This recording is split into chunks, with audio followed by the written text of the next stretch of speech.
we had a recording studio, Hmm. my wife Davina and I, and it was our first official business. I'm an entrepreneur at heart, but that was like our first like established, registered business, bank accounts, all that good stuff. And we literally built the plane while it was taking off and put in the work, put in the grind, and found ourselves in these amazing situations, with Kendrick's placement being one of them. Hmm. Uh, and like, the Washington Post, obviously being in the DMV, DC, Maryland, Virginia area at the time, the Washington Post Yeah. was like, hey, how do you, this little studio out of nowhere, get this Grammy placement and like tell us your story? And that was the opportunity. Yeah, like I was literally reading this and I read it again this morning because I was like, wait, I want to read this again before we go and we do this live. It was just really moving, and also like you said, you were literally on the plane and you were still building it. And I think sometimes, and after this, like you can jump right into it. I think sometimes as entrepreneurs, people that are starting businesses, small business owners, we're afraid to get started. And I think sometimes that's like the biggest challenge for us sometimes. And with that, we already are recording. We're live.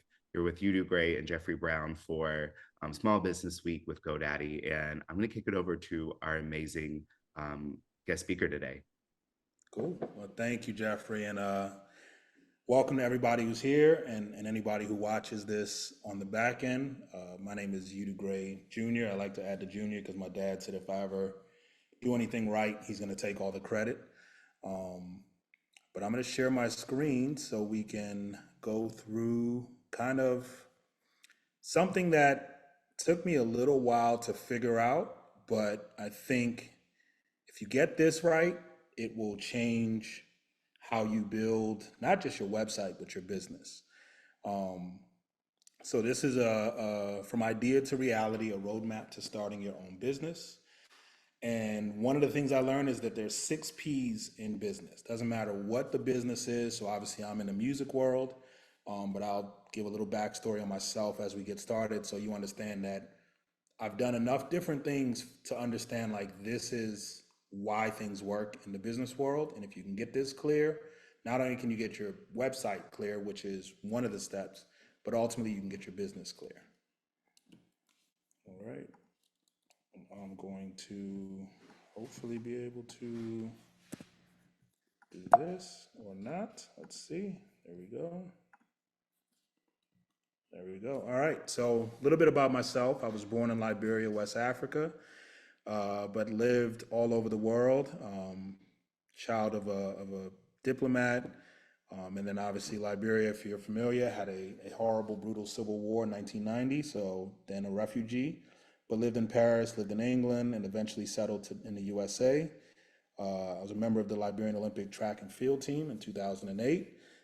Had a horrible injury while training for the Olympics and pretty much went full time into entrepreneurship in 2008. So one of the things that I like to tell folks is I haven't received a paycheck from anyone since 2006, which means that I have figured out how to survive and now have a family and thriving business. And that took a lot of learning lessons, L's as we like to call them, and that's what we're here to share. I'm now the co-founder of 24/7 Artists with my beautiful wife, Davina Thomas, and our business partner, Kevin Cruz. We're a music tech platform that educates artists and their teams on the business of music.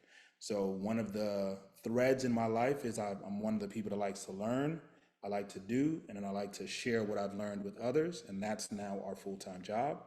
We have fun facts about me, married for 11 years, 3 beautiful kids, and as we spoke about earlier, won a Grammy with Kendrick Lamar. We won multiple, but the biggest is with Kendrick Lamar on To Pimp a Butterfly. All right, so to get started, I want to kind of frame why we're having this conversation. So, a few months ago, we released a really cool educational series with GoDaddy on building your first website. It's on the GoDaddy YouTube channel. If you are building a website, it's a really great resource for you to kind of go from A to Z, and then use the GoDaddy products to build a website. Uh, One of the things that I've learned is that the challenge or the roadblock in building a website isn't necessarily the website, but it's a lack of clarity in the business. A little backstory for me: when I first got to college, I had to hustle and make some money, and I learned how to build websites when I was like 19 years old. A friend of mine showed me how to code. At the time, it was HTML and getting into like the WordPress era, and Joomla and all that good stuff. But I wasn't necessarily super technical and I wasn't super creative with design. But what I was able to do was properly communicate ideas. I was able to sit with a business owner, whether it was a restaurant owner, we worked with athletes, we worked with fitness instructors, we worked with real estate folks. I've personally helped build over 1,000 websites, no exaggeration. And there was a common thread of the clearer somebody was in their business, the better the website performed. And that was kind of my gift in that scenario was, okay, how do I get these people clear so that the website does what they need it to do? And so now in this slide, we say every great business begins with a simple idea, but transforming that idea into reality requires a clear roadmap.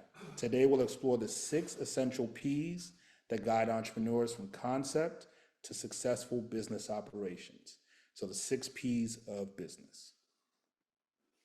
You do. I hate Yeah. to cut you off. Your screen is a little bit cut off on my left side for some reason. Uh, Let me see if I can fix that because it looks weird on mine too. Let me stop share and then I'll see if I can do the full screen share again. All right, so let's try this. Share screen. I'm gonna share. Let me just try sharing the specific. See if this works. Did that work? Still cut off a little. Cool. Let Yeah. me try. How about that? Yeah. Okay, we'll try it this way. Hopefully I can. All right. Can I see it? Okay, I can see it enough. All right, so problem. The first P in business, and it's the most important one, I think. All business do one thing, they solve a problem. And if you can clearly define the problem your business is solving, it will not only help you from a decision-making standpoint, but it'll help you understand who your customers are. It'll help you understand who you need to hire. It'll help you understand, the size, right? And size to me is both how big of a problem is it for people, right? A plumber, when someone's toilet is leaking and their house is filling up with water, it's a big problem. Or how big of a problem, meaning how many people need the solution you're providing, right? So the size of the problem, how many people it affects, all of that will tie into your potential for success. So the first P is identifying the problem. Oops, I think I'll have to do it like this maybe. All right, so the exercise for that is really simple. If you can write down the problem you're solving in a tweet-sized statement. If it's hard to simplify, it may be hard to solve. So if you feel like you need a whole piece of paper to define the problem that you're solving, the more complex that definition, that description gets, I think the more challenges you will have, the more challenges you will have solving that problem. So if you can keep it down to a tweet, right, which is limiting, and you can make it really clear that if you share that tweet with anybody, they got it, you're already, I say, better off than most people who are saying, okay, I want to start a business. So this is the exercise, is write down a problem you're solving in a tweet-sized statement. If it's hard to simplify, maybe very hard to solve. The second P is people. All right, so I break people down into 2 groups. People A, or people 1, are your customers. So now that you have a problem that's clear, who are you solving the problem for, right? Who are your customers? These are the individuals or the businesses with a need that's intense enough to pay for a solution. Understanding them, understanding your customers, the people, deeply enhances your ability to serve them effectively. So there is a problem I'm going to solve. These are the people I'm solving the problem for. This is their personal connection to the problem and why they're willing to pay someone to solve it. And then this is why I'm going to take a specific or unique approach in solving the problem. right? So people, AKA your customers, is your second P. So for your second exercise, what I'd love for you to do is describe your ideal customer in a detailed description. Include lifestyle, occupation, and how your solution or your product, your services fit into their life. So we like to call this an avatar, which means it's like if you could design the perfect customer for your business or the perfect person who's facing a problem you're solving, write out that person, like give them a name and where they work and where they live and where they spend money and who they talk to. Like create that avatar, because now when you're coming up with new ideas and new solutions, you'll keep that avatar in mind. And one of the things that I like to call out is if you feel like you have too many avatars, zoom it down to the ideal avatar. Yes, you may think your business is great for everybody, but if there was an ideal customer, an ideal, like a dream customer, that's who you want to build most of your core products and services around. All right, people B or people two is your team. So now you have a problem and you have the people that you're solving the problem for. The next P is who are you solving the problem with? So who will deliver your products or services? These are usually your employees, these are your partners, these may be contractors or vendors, people that you need to help solve the problem. Knowing their strengths and their communication flow is crucial. So if you're, again, we'll go back to the toilet scenario. If you're the plumber that solves a problem of fixing a leaking toilet at 2 o'clock in the morning when someone's house is flooding, you may not be up at 2 o'clock in the morning and you may need someone to answer the phone, right? You may need someone to answer an email or answer text messages, right? That employee should have a very high communication skill set, and they should be responsive, they should be empathetic, right? They should have certain skills that empower your business and make your business run. And so for people B, I always like to say, I have a problem that I'm going to solve. I know who I'm solving it for. The next step is, who do I need to help me solve this problem? Right? So getting that clear will help you a bunch. So one of the things I love to do is, especially for a lot of people who are, like we were saying, building the plane as it's flying, if you already find yourself working with people, whether they're employees, whether they're contractors or vendors, people you're paying hourly or paying one time, map out your communication flow and identify inefficiencies or areas for improvement. So just follow kind of like, who am I talking to? When am I talking with them? How long is it taking for us to solve problems? Do some people email better? Do some people text better? Is it faster if I just pick up the phone and call? Is it better if I have multiple people on a Zoom? Is it a waste of time if I have multiple people on a Zoom? Right? Mapping out your communication flow is really important. So a great exercise for people is understanding, like, for me to solve this problem, I need to communicate with these people. And then the next layer is these people need to communicate with each other to solve this problem. And I'll tie this back to a website, because a lot of times people don't understand this, but when you're building a website for your business, one of your most important pages is going to be the page that a potential employee is looking at to figure out if they want to apply to work for your company. And you can't just assume that everybody's out there looking for a job and wants to take anything that's available. You got to be very clear and specific in the offerings, career offerings or job offerings or listings. And so your ability to properly communicate, I'm looking for these people with these skill sets who will thrive in this environment, is a great way to find the right people. And the stronger your team, the stronger your business. All right, the next P is product. So this is like a P/S product or service, but ultimately, what are you offering, right? Your product or service should be simple enough that a child can understand it. So if you're starting with a problem, right, we have a problem and we're going to provide a solution, right? So we have a problem, we're going to provide a solution. And to provide that solution, I need to know who I'm providing the solution to and who I'm working with to provide that solution. This P, product, is what is the solution, right? If I'm coming to your website, if I'm entering your business, if you have a brick and mortar, if I am DMing you on social media, why am I DMing you? And more importantly, what are you selling? So understanding that your product, your offering should be very simple, that no matter how complex the business, no matter how complex the industry, you should be able to, in a sentence or less, or a sentence or two, explain what product or service you're offering. This is one that I think a lot of people get stuck on. It's why we call it an elevator pitch, right? If I were to say, what does your business do? And you have 30 seconds to kind of give me an overview. In that 30 seconds, a lot of people never get to this. And it's like, okay, I understand why you're doing it. And I understand like your passion, and I understand, the size of the market. But when I'm getting off the elevator, I'm like, I don't really know what they sell. I don't like, if somebody else had a problem, I wouldn't know why to send them to that person's business.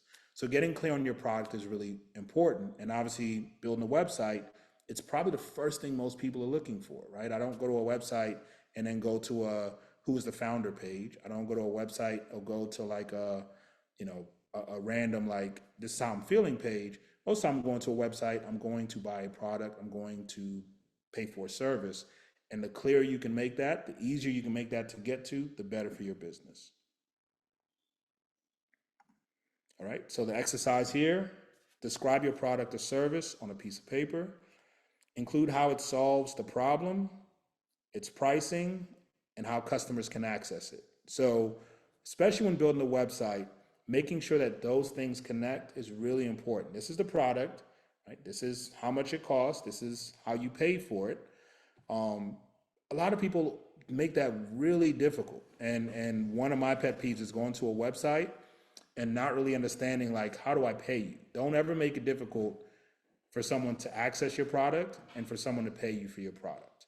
So get that clear, get that as clear as possible on a piece of paper. And when you go to build your website, you'll find like, man, like we got to make this, you got to be able to do that in 2 clicks. You got to be able to do that in 3 clicks, right? That's how we kind of measure the success. If someone has to like dig to find how to pay or even access your products, you've already overcomplicated your business.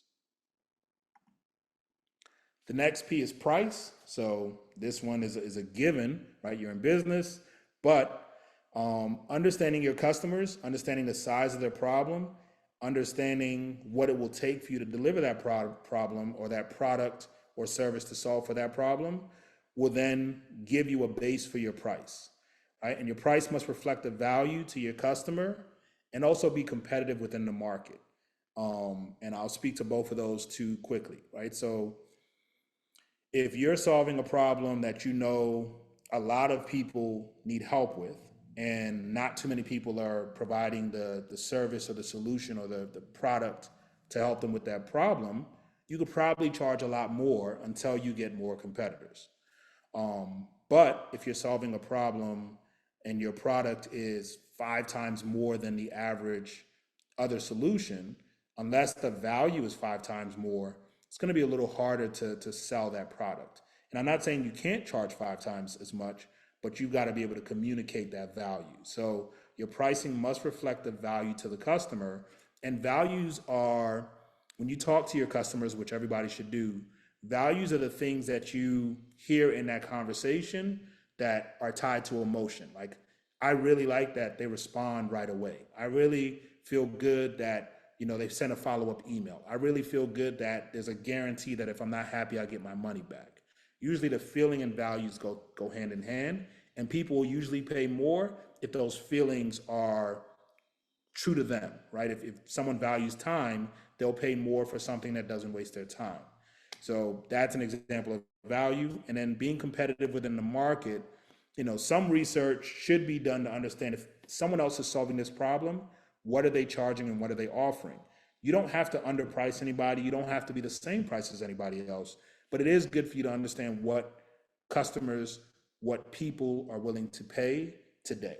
That's really important to understand, because I think a lot of times people just throw out a number that feels good. I was guilty of this with our first business. I just threw a number out for our first offering based on what I thought people would want to pay, and people did pay it.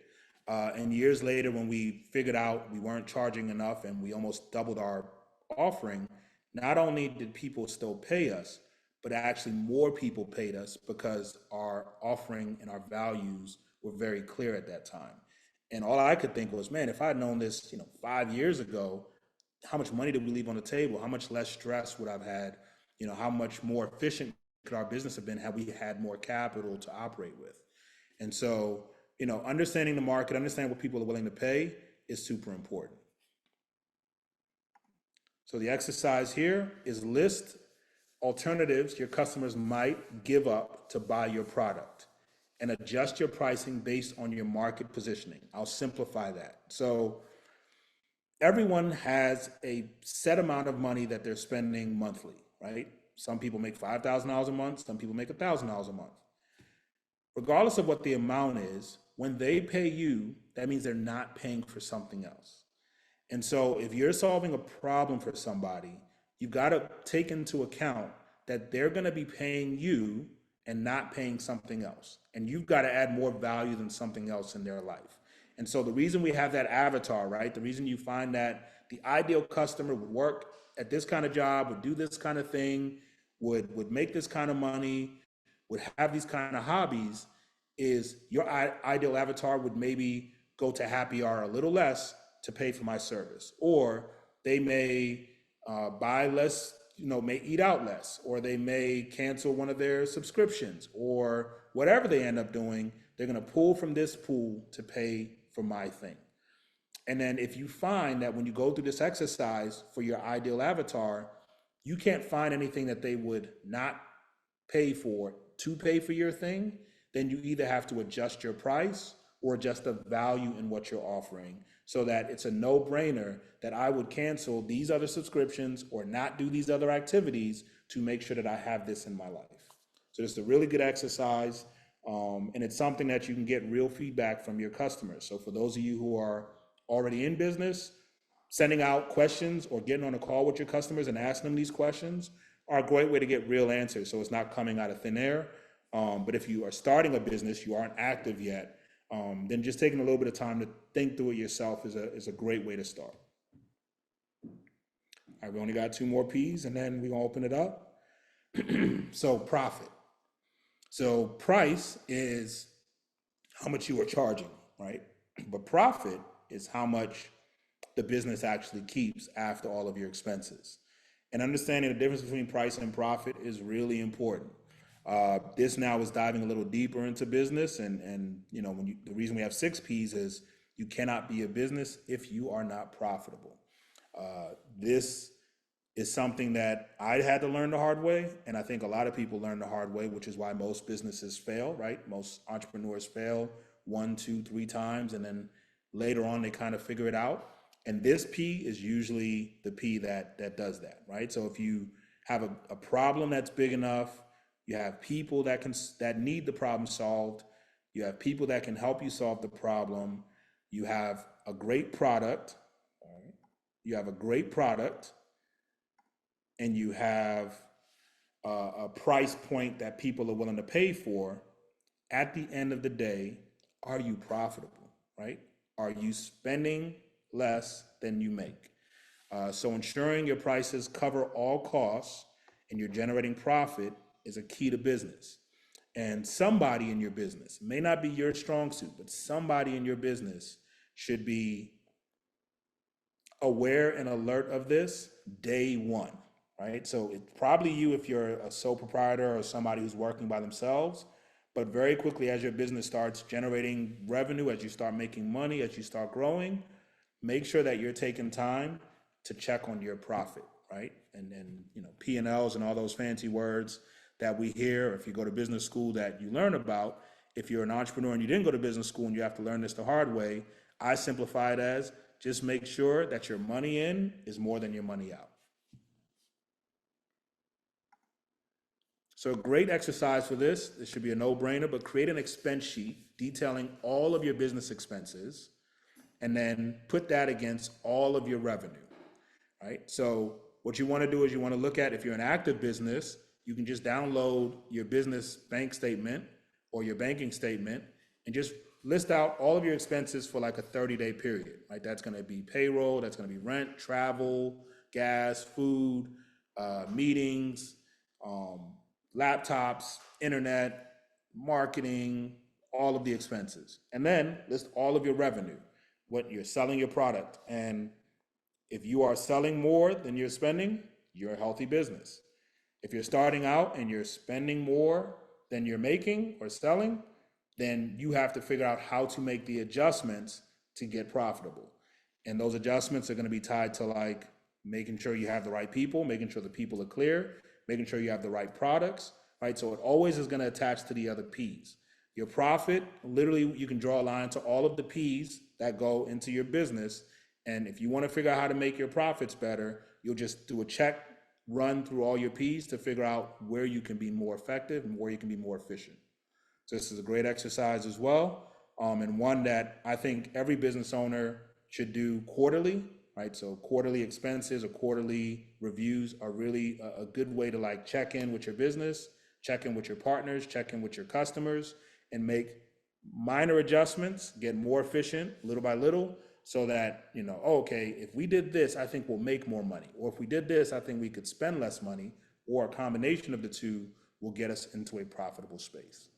And Fortune 500, Fortune 100 companies struggle with this. So this isn't something anybody should feel bad about, because some of the biggest companies in the world struggle with this. And the last P, purpose. For entrepreneurs, purpose is what keeps you in the game. So beyond the problem, beyond the people, beyond the pricing, the profits, purpose is the thing that keeps you motivated. Purpose is the thing that keeps you working through the difficulties of entrepreneurship. Entrepreneurship is not for everybody. I've done this long enough, failed enough. I've seen a lot of people come and go. And I'll say that entrepreneurship is not for the weak of heart, not for the faint of heart. But the people who usually figure it out and people who stay in long enough to figure it out are the people who are driven by a purpose. So what drives you beyond your profits? Aligning your personal purpose with your business goals can provide motivation during the most challenging times. Purpose is a word that we hear a lot now, but ultimately purpose to me is like, if you won the lottery, and this is an exercise we go through internally still, if you won a lottery, one of those crazy lotteries, $500 million, like life-changing, never have to work again dollars, and you didn't have to work another day in your life, after you do your initial run of buying every car and house and clothes and vacations, after a few months, when the dust settles, you're gonna have to find something to do with your life that fulfills the other part of you. That's your purpose. So exercise here, if you won the lottery, how would you continue to find meaning in your business and your personal life? Write that out, and this is something that I advise every entrepreneur, everybody, but specifically entrepreneurs, should do quarterly. I think 4 times a year, so maybe do it January, then 3 months later do it, then 3 months later do it, then 3 months later do it. Every 3 months you should check in with yourself and say, if I won the lottery today, you know, what would I do that is truly meaningful to me? What truly aligns me with a great life?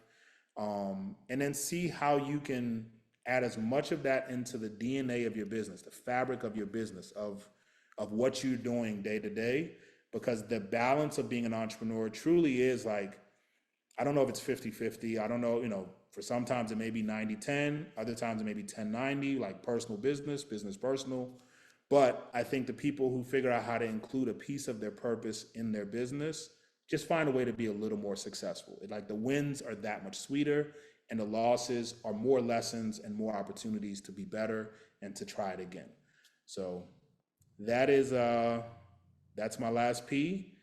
I'd love to open it up if there's Q&A, if we want to ask questions, if you want me to go back to a slide, happy to do whatever GoDaddy asked me to do. Thank you so thank you so much, man. I really appreciate it.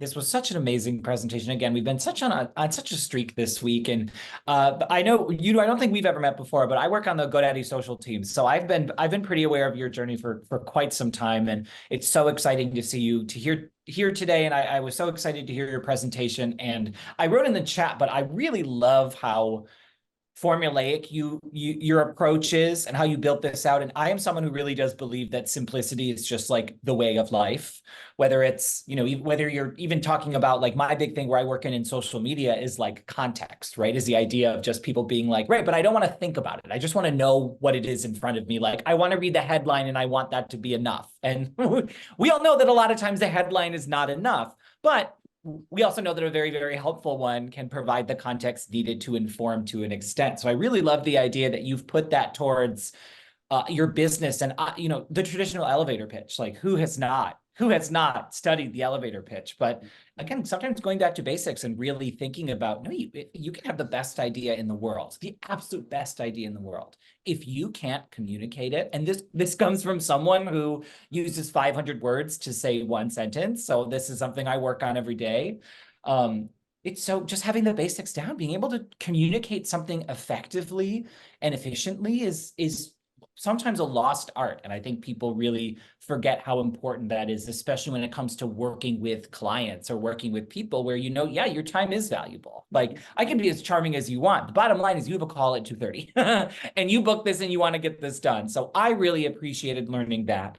And I have a bunch of questions that I've gotten. So I'm gonna do a little Q&A. And then anyone watching, if you have questions that come out throughout this conversation, that goes for you as well. If you want to go back to a slide or you want to interject, like please feel free. This is very much a forum kind of session. But I wanted to start off just the first thing you said in your presentation, and I wrote this down because it really struck me, was you said Yudu Gray Jr.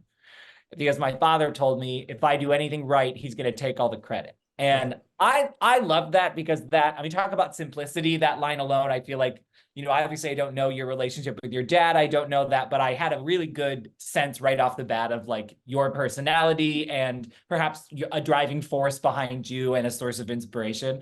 I'm curious if you would be comfortable unpacking that a little bit, or if you would let us know, like how maybe even a more precise question would be, what kind of support system do you rely on? And where did you get your original inspiration to think, you know what, because no one can do this alone. Like you can do 99% of it. No one can do 100%. We all know that. So I'm curious to know if you'd be able to tell us a little more about that.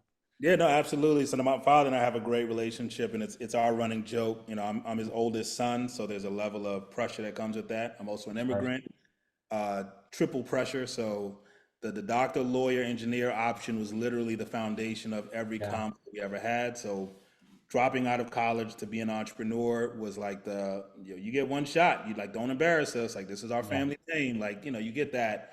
But along the line, especially as I get older, I look back, there was always a level of like, we believe in you, right? That's been consistent with my entire family. Yeah. The L's are the lessons. We were an immigrant family that moved to America. Now as an adult, I recognize like, my parents had to start over younger than I am now, but not too far away age-wise. Like I couldn't imagine right now someone saying like, you're going to lose everything you have, go to a foreign land, and you have to figure out how to raise a family, maintain your sanity, and start from scratch. And anything that you've done before is a wash. Like all relationships, any assets, like you're starting from scratch. And the fact that we were able to watch them as kids do that, but still find that like balance of like, we had a good time as a family and we supported each other, and they were at our, sporting events, and we went to good schools, and the decisions they made was definitely an inspiration of like, I know the blessing that is, because not everybody had an opportunity to escape the war that I did. Not everybody had a super supportive family. So there's another level of not just pressure, but I think like, I feel blessed to like have the family that in reality, like if it failed, I know they still love me. I know they still got me. And I have to like at this age understand, like I have to admit that is a driving force for me of I have to make this work. Like because I am theirs. I have to represent them. And like the better I am, the more light I'm shining on like the sacrifices they made for me and my siblings. So absolutely part of the purpose, right? That's that last P. It's like that was the that came right to mind. That came right to mind as I was just thinking about how, again, why I thought that was such a potent line is you ended your presentation with purpose. And I was like, I have to ask him about this because I did it. There's you know, and it goes back to simplicity, right? Sometimes the context really, really does matter, right? So you want to get the headline, you know, I have a supportive family, and then you look at the roots of that, and it really does. It's like, oh my gosh, no, there's so much more, you know, not necessarily there's so much more riding on this as much as it's just like, I see things from a much wider perspective. And that is such a, you know, right through from coal we get diamonds, and that idea that this kind of pressure, this kind of, to see that the people who raised you set such an example of things can be really, really hard. I think this is something that a lot of small business owners can, you know, if they haven't had the opportunity to learn this from someone by example, that idea of sometimes the greatest accomplishment, the greatest indicator of success is that we've just got what we need. And we were able, you know what I mean? That idea of just like, no, my son is inspired by me. I did it. Like I did, that's my thing. And I feel like anyone who creates a product or has a service or something, that kind of passion of building those connections with customers or sharing those relationships with people, and your again, your motivation, your why. The purpose is, why do you get out of bed in the morning? Like that really touched me. I thought that was a really, really powerful statement. So another question I had for you, and again, forgive me if this is a bit too philosophical, but I was listening to, I love the expression, I use it all the time, flying the plane while building it. I use that as someone who does have a fear of flying. I use it a little too frequently. For anyone starting a business, is the plane ever built? Is the plane ever built? It can fly, but like, at what point do you just go, it's enough? You don't. What ends up happening is, I think you end up putting the right people in place to realize that you don't have to build the whole plane yourself. And that I wish I had learned earlier. Like I just talked to my partner Kevin about it. Like, you know, it's three of us as co-founders, and we all have our skills. And one of Kevin's skills is like, he delegates better than I've ever seen anyone delegate. And that's not a strength of mine. Like, so I was the entrepreneur who had to get it done. Part of that, like, get it done mentality is like, I will do it myself and I'll figure it out and I'll learn everything I have to learn so I don't have to wait for anybody. So in the beginning, why it's terrifying is because if you're building an entire plane by yourself, how are you manning the front, the back, the wings, you can't. Totally. But what happens as you grow is, if you can say, okay, well, you man the back, and then you get the wing, the left wing, you get the right wing, you make sure the wheels are good, you make sure the steering's good. Now you're still building the plane, but you've got people building the plane with you, and experts, to the point where you can sleep at night and know, like, if I didn't look at any part of this plane right now, it's not going down without me. And that's like, that's like the next level of entrepreneurship or being a business owner, that it takes a lot of us to learn, and most never get there, right? That's the struggle of entrepreneurship, is like, success becomes your enemy, because what happens when you build a really successful business that you have to do everything for it to work? How successful is that really if you're not a husband, you're not a father, you're not a son, a brother, a nephew, grandson, like all the things that I am? Success to me is being that just as much as I am CEO of 24/7 Artists or anything that I'm doing. Yeah, that's such an important point to bring up. And you're just echoing a lot of people we've heard from this week, which I think is so important. That, you know, we heard from Adam yesterday morning, and he spoke about community and the importance of recognizing when you have people who have such strengths that you can leverage. Like, your community is an extension of you. You can still take the credit because you've built the relationship with the person who knows the thing. And then Patrick yesterday afternoon was talking about how when he works with clients, it's not about, this is the box I want you to fit in. It's, you know what your strengths are. We're going to solve your problem by leaning into those. And that I think, again, there've just been so many different approaches to very common themes, which I think has been one of my biggest takeaways of these presentations, and yours in particular, because again, so building a business is, it's even just saying it out loud, it's like, oh, sure.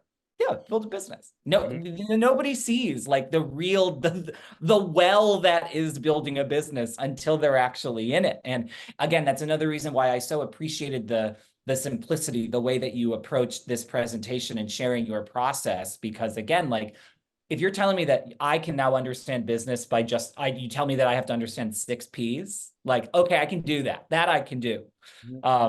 So another question I have for you is, obviously this all the six of the P's that you have, they all work in tandem with each other. One comes before the other.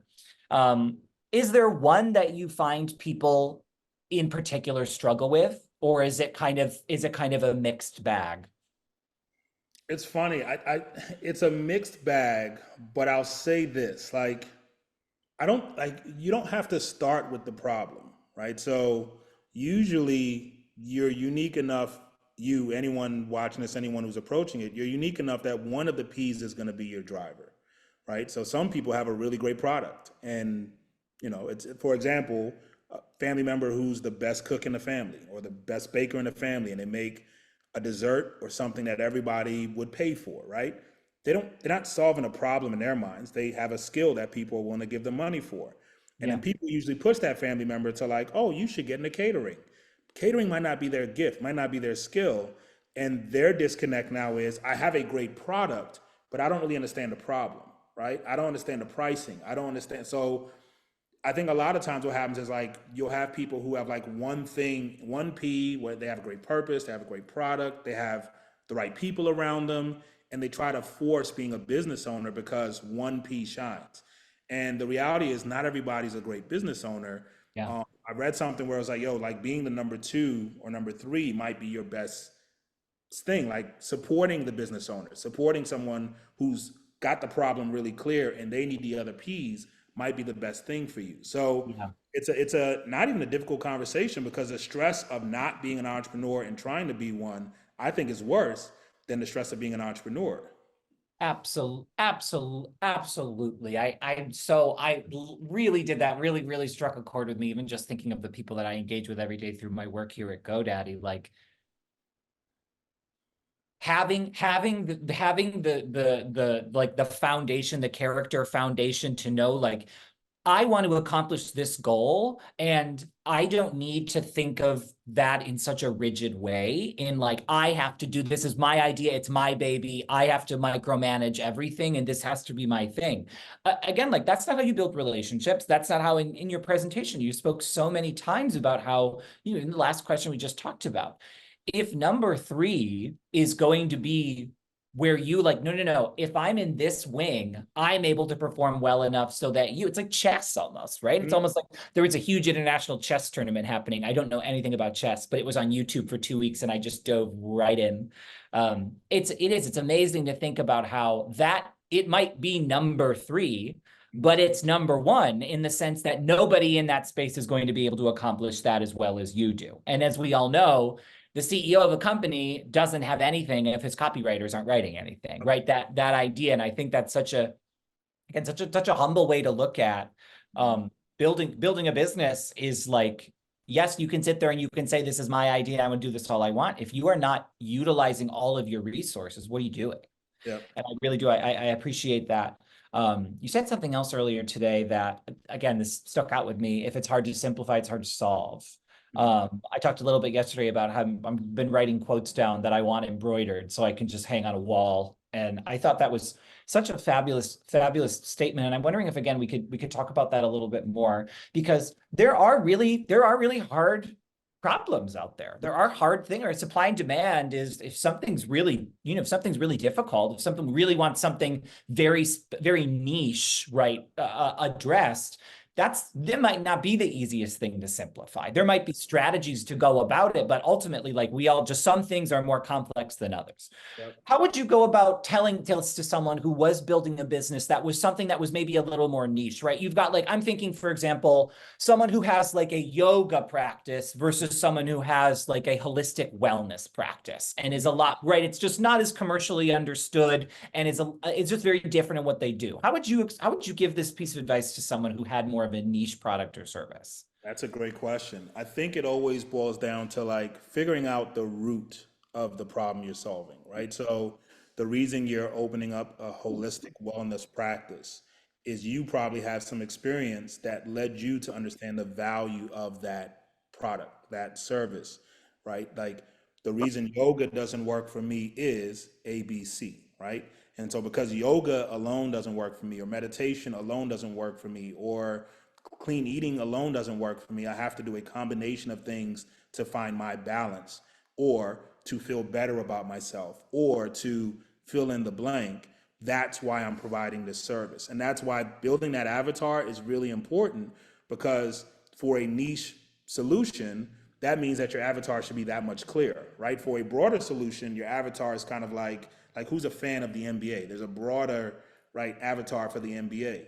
But for the person who's opening up a holistic wellness practice, your niche has got to be like, this person works this kind of job, they deal with this kind of stress, the stress makes them feel this kind of way, this is how they're currently dealing with it or not dealing with it, these are words that they're using to describe it, and then Yeah. this is how I'm going to communicate to that person so that they know I'm making them feel better. Because that's ultimately what I want you to do, right? If I were to sum it down, you're going to leave my practice and feel better than you did when you walked in. And I Yeah. have to communicate that in a way that you, as the specific person I'm targeting, understands when I say feel better, what does that mean? I feel like a weight has been lifted off my shoulders, right? Yeah. That's the feeling I want. So now, Yeah.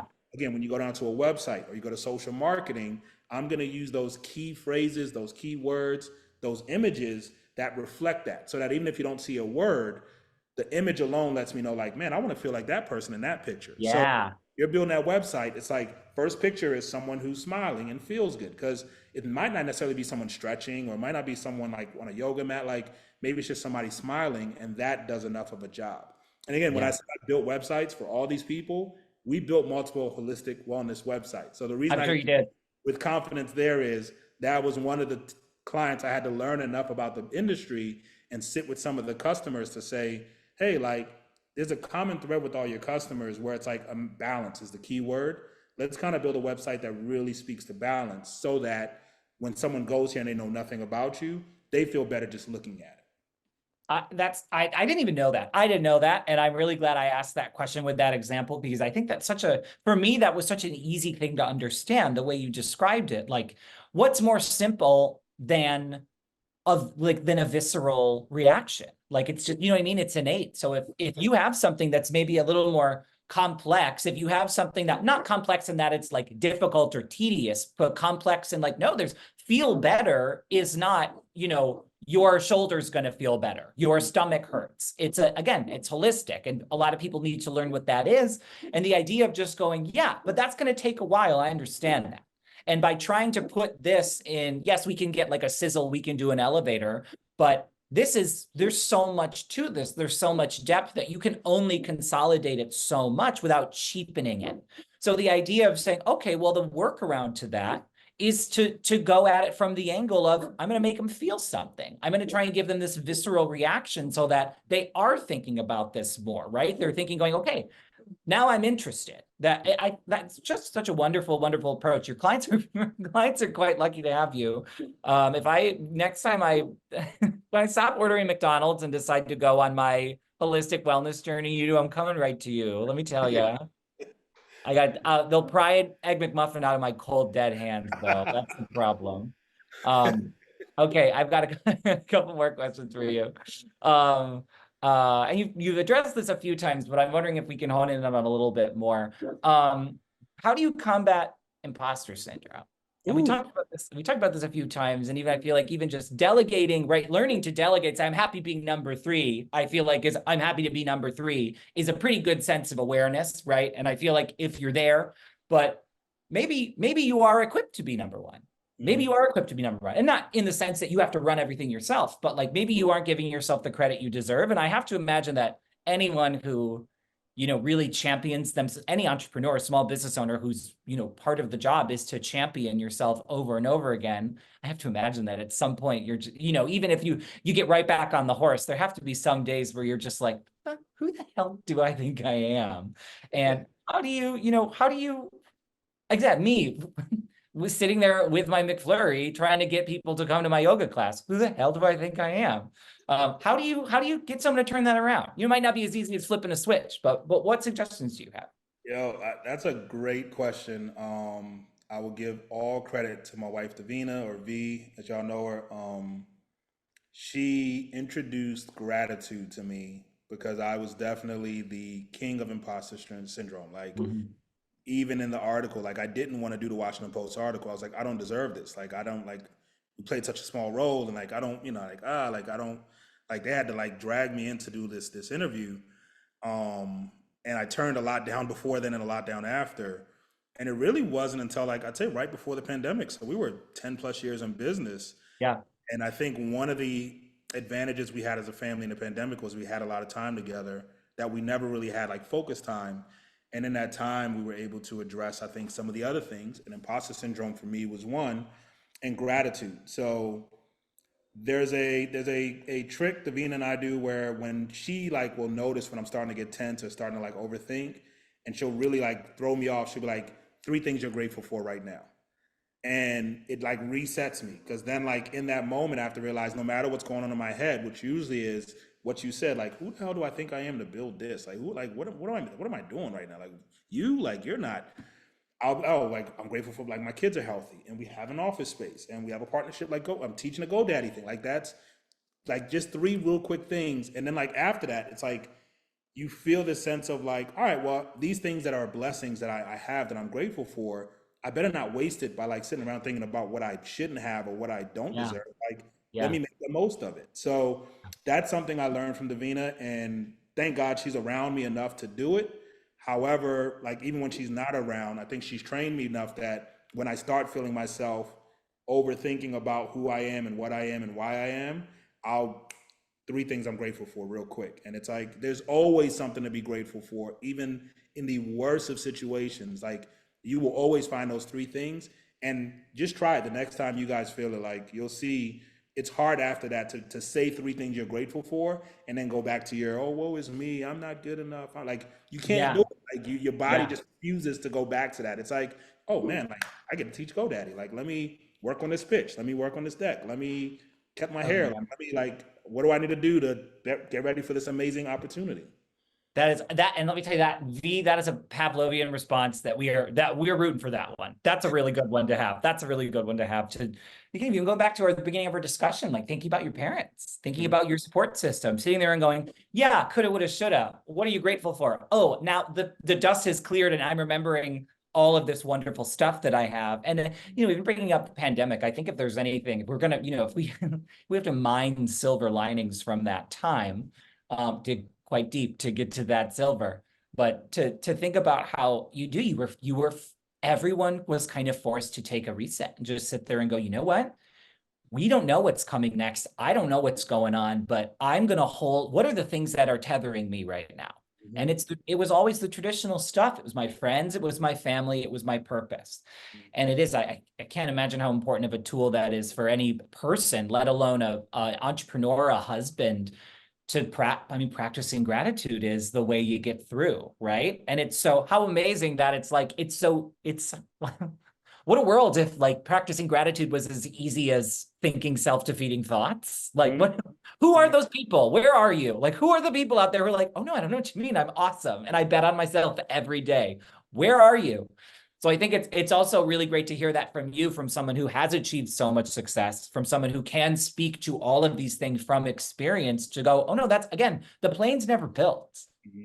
This doesn't go away. You can have a framed portrait of your Washington Post article, look at it and still think, I am an imposter, I don't deserve this. Like you can have that. And that doesn't mean that you're not successful. It just means that you're human and you're navigating like the everyday ups and downs of, again, sitting there and kind of balancing the difference of this is my purpose and it's what I love to do, but it's also the thing that provides, right? And it's the balance of I love it, and it's that, it is the hand and it's the hand it feeds. And I have to find out how to maintain that relationship with it. And gratitude's the way forward. I love that answer. I think that's when you put in your back pocket. Anyone watching this is the thing that you do, even when you're pissed off at the grocery store, like just take stock, right? It's the why. Money is the best when it is useful and it's necessary, but it is, you said it earlier in your presentation, you get all that money, you get everything you want. Like we hear that phrase all the time, money can't buy you happiness, and like it can buy you convenience. Yeah.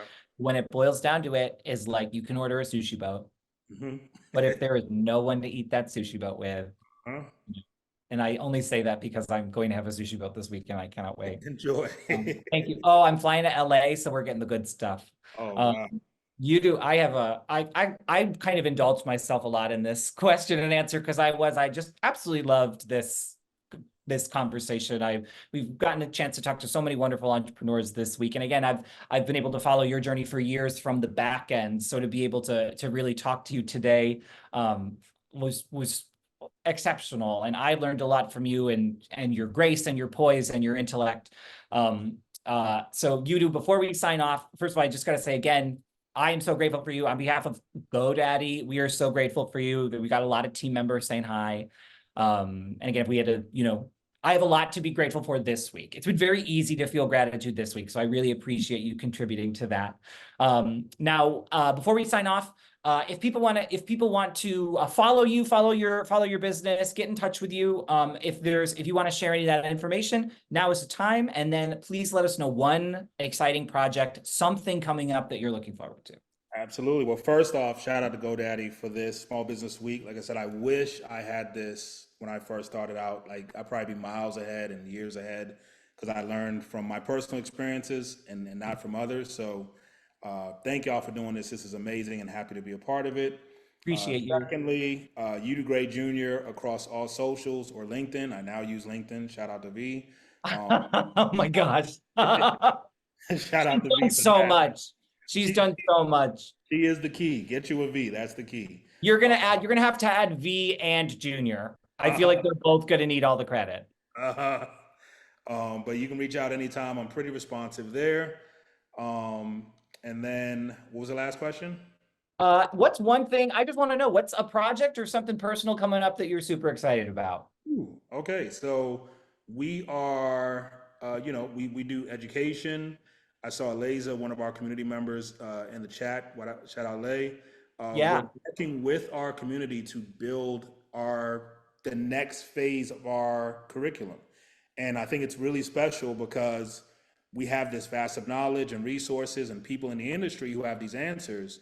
But rather than just going to experts and saying, hey, can you teach music publishing or can you teach ABC? Like we're going to the people who are having the problems, right? We're taking our own 6P approach and saying, let's start with the problem, the people who have the problem, and build the curriculum backwards, if that makes a sense. Because we could go on a whole tangent about the education system, but I feel like we're just flipping it on its head and saying like, let's start with the students and not the teachers. And I'm very excited about this because it's a hypothetical thing. It's definitely a building the plane moment. We've never done this before, this approach. Okay. And in a couple years, it's either going to be another article about how genius it is or an article about how crazy I am. So stay tuned and watch and we'll see what happens. You know what, Yudu?